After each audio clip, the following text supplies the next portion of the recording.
terlihat lemah tapi sangat kuat. Beberapa karakter di anime ini memiliki kekuatan di atas rata-rata. Mereka lebih memilih untuk tidak terlihat mencolok, sehingga orang-orang terkejut setelah mengetahui kekuatannya. Berikut ini merupakan 10 anime yang karakter utamanya menganggap dan dianggap lemah. Last Dan bercerita tentang Loido Belladonna, seorang petualang baru yang menganggap dirinya orang terlemah. Dia berasal dari desa legendaris yang dekat dengan dungeon paling berbahaya di dunia. Sejak masih kecil, dia sudah terbiasa berhadapan dengan monster. Untuk mewujudkan impiannya, dia pergi ke kerajaan Azami untuk mendaftar di akademi militer. Sebagai seorang yang sudah terbiasa dengan bahaya, kekuatan dasar Loido ternyata jauh di atas rata-rata. Dia memiliki kekuatan fisik, sihir, dan kemampuan bertarung yang tidak dimiliki oleh orang lain. Di kota pemula, dia bertemu dengan penyihir bernama Mari dan menyelamatkan putri bangsawan dari serangan monster. Dengan penampilan biasa, sikap ramah, dan bersahabat, Loido berhasil membuat orang-orang terkejut dengan kekuatan miliknya. Shingeki no Bahamut. Saat dunia terbebas dari ancaman Bahamut, raja dan pasukan manusia mencuri kekuatan dari para dewa. Situasi ini menyebabkan munculnya pemberontakan dari ras iblis. Bercerita tentang seorang perempuan bernama Nina. Dia hidup di kota sebagai pemburu bayaran. Kehidupan damai dia berubah setelah dia bertemu dengan Azazel, sosok di balik iblis berjubah yang menjadi target buruannya. Ketika dia mengetahui bahwa Azazel akan ditangkap, dia bergegas untuk menemuinya, lalu dianggap sebagai rekan Azazel. Nina diserang oleh pasukan kerajaan. Azazel menyelamatkan dia ketika dia hampir terjatuh dari atap bangunan. Tak lama setelah itu, secara tiba-tiba Nina berubah menjadi seekor naga, lalu mengalahkan seluruh pasukan kerajaan. Kita bisa mengetahui bahwa Nina merupakan anak dari keturunan naga dan manusia yang memiliki kekuatan luar biasa.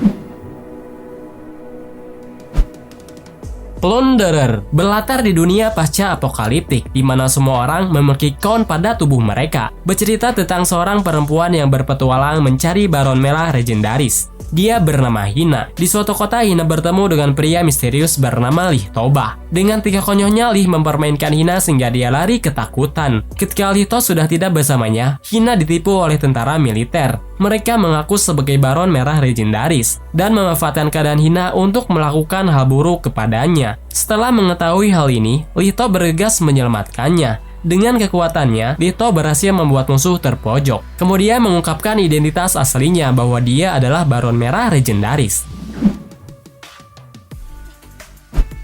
Darker Than Black bercerita tentang kehidupan seorang kontraktor. Kontraktor adalah sebuah perjanjian untuk mendapatkan kekuatan. Di balik kekuatan yang dia gunakan, seorang kontraktor harus membayarnya dengan perilaku yang sedikit menyimpang, seperti mematahkan jarinya sendiri. Hei adalah salah satu kontraktor. Dia menyelesaikan berbagai macam misi yang diberikan oleh organisasi rahasia. Dalam melakukan misinya, Hei menggunakan topeng untuk menyembunyikan identitas aslinya. Dia seringkali menipu banyak orang untuk melancarkan misinya, dan juga tidak segan-segan membunuh orang yang menghambatnya. Qualidea Code berlatar belakang peperangan antara manusia dan alien. Anak-anak yang berhasil diadvokasi dimasukkan ke dalam Cold Sleep untuk mendapatkan kekuatan supernatural di tubuhnya. Meskipun terlihat lemah, mereka telah memiliki berbagai macam kekuatan supernatural yang berguna untuk bertempur. Dalam rangka melindungi kota yang tersisa, mereka yang memiliki kekuatan dibagi menjadi beberapa kelompok. Setelah pertempuran yang cukup lama, beberapa anak mulai menyadari kebenaran siapa Anon sebenarnya dan kenyataan di balik dunia yang selama ini mereka tinggali. Hataraku mau sama menceritakan kisah Raja Iblis bersama pasukannya yang hampir menguasai seluruh daratan benua. Namun, saat sisa sedikit lagi wilayah yang ingin dia taklukkan, tiba-tiba perlawanan balik mulai muncul di beberapa tempat. Usaha Mao dalam menaklukkan dunia dihentikan oleh seorang pahlawan bernama Emilia. Mao disudutkan dan memutuskan untuk lari bersama jenderal setianya, menggunakan portal yang terhubung dengan dunia lain. Sedangkan pahlawan mengejarnya sendirian. Mereka tiba di dunia modern dan tidak memiliki kekuatan sihir. Namun sebagai Raja Iblis, Mao masih bisa menggunakan sebagian kecil dari kekuatannya dengan cara membuat kepanikan. Geno Guardian Berlatar pada akademi elit bergengsi, di mana sekolah tersebut terdapat anak-anak orang kaya. Bercerita tentang Suigin, satu-satunya anak miskin yang bersekolah di sana. Karena itu dia harus banyak bekerja paruh waktu untuk membayar uang sekolahnya. Ketika bermain game, dia bertemu kembali dengan pemain perempuan yang telah dia selamatkan. Dia merasa lebih hidup ketika dia bermain game bersama perempuan itu. Ketika game favoritnya akan ditutup, dia mengalami depresi. Hingga suatu hari, game baru bernama Gravebuster telah diluncurkan. Gravebuster adalah salah satu game misterius yang bisa membawa seseorang masuk ke dalam dunia game. Karena suatu insiden, Suigin menjadi penjaga makam terakhir, satu-satunya orang yang melawan perampok makam dalam game Gravebuster.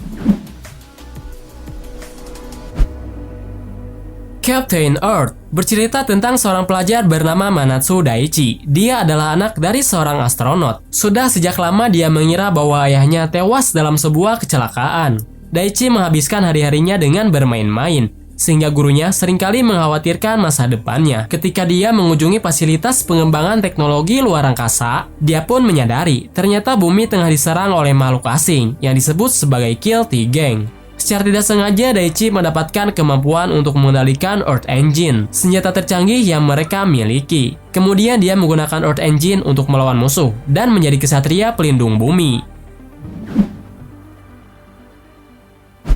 Kemono Jihen berlatar di sebuah perdesaan yang terletak di pelosok pegunungan. Di sana terdapat kasus misterius di mana hewan ternak tiba-tiba mati secara serentak. Karena itu, seorang detektif supernatural dipanggil untuk menyelidiki kejadian tersebut. Detektif itu bernama Inugami. Di sana dia bertemu dengan anak laki-laki bernama Kabane. Dia dijuluki sebagai Dorotabu dan sering dijauhi oleh teman-temannya. Setelah berbicara dengannya dan mengajak dia untuk membantu menyelesaikan kasus, Inugami menemukan bahwa kekuatan misterius tersegel dalam dirinya. Dia memiliki kekuatan yang cukup untuk mengalahkan binatang yang memangsa hewan ternak.